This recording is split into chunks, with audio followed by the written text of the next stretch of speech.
de acuerdo a lo que dicen los distintos análisis, pero en todo caso, para el gobierno de los Estados Unidos se debate entre eso, pues, a Ujú.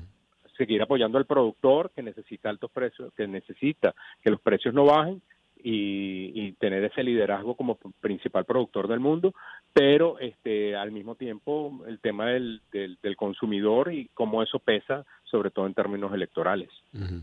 Bueno, otro de los temas importantes creo es el Congreso ahorita, la reunión en Colombia, en Bogotá, con la oposición y lo que están impulsando desde Colombia para que vuelvan a la mesa oposición y gobierno venezolano. ¿Qué opinas tú?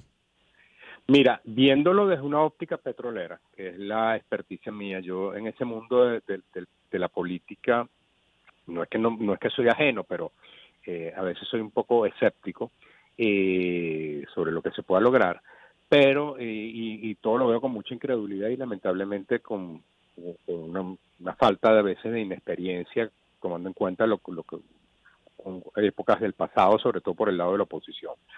Mira, viéndolo desde la óptica petrolera, fíjate una cosa, Pedro, o sea, en este momento, ahora más que nunca, Venezuela necesita reactivar su producción petrolera, necesita reactivar sus exportaciones.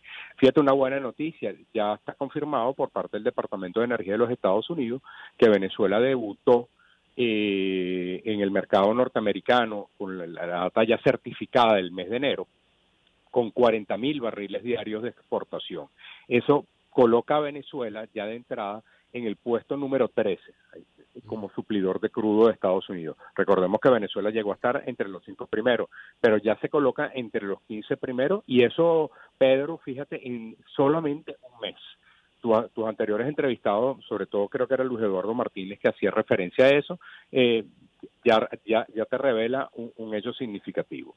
Y eso simplemente con una flexibilización de sanciones. Es decir, lo que revela el enorme potencial que podría tener el país si se dan las condiciones para que, digamos, de lo que ahora empieza a llamarse como Colombia, apunte a a un acuerdo entre gobierno y oposición, a un proceso de mayor democratización y sobre todo que eso redunde pues en mejora en inversiones, porque hasta ahora la licencia que tiene Chevron es simplemente para que recupere la producción de lo que tiene, pero Chevron no puede invertir.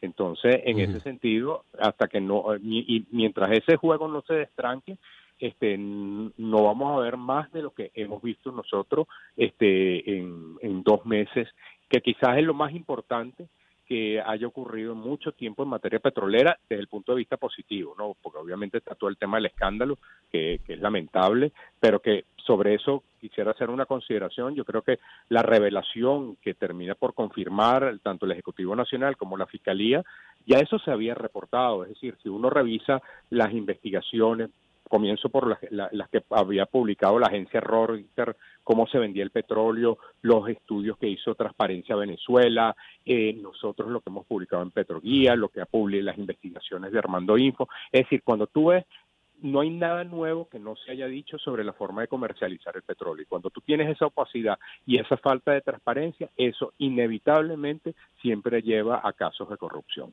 Es decir, lo que pasa que en los distintos trabajos que habíamos visto, básicamente lo que tenía que ver era con el porcentaje que cada actor llegaba, pero obviamente al no haber un contrato directo entre PDVSA y una compañía grande, pues surgieron esta suerte de intermediarios y en ese y unos descuentos, y son cantidades los economistas que tú has entrevistado o la misma radio ha tenido, que han advertido sobre cómo se estaba vendiendo el petróleo venezolano con unos niveles de descuento que llegaron a Sí. $50 por barril, pero era la única opción que había para que poder exportar el petróleo en un contexto de sanciones. Sí, y hablando de las sanciones, hay gente que está de acuerdo con las sanciones.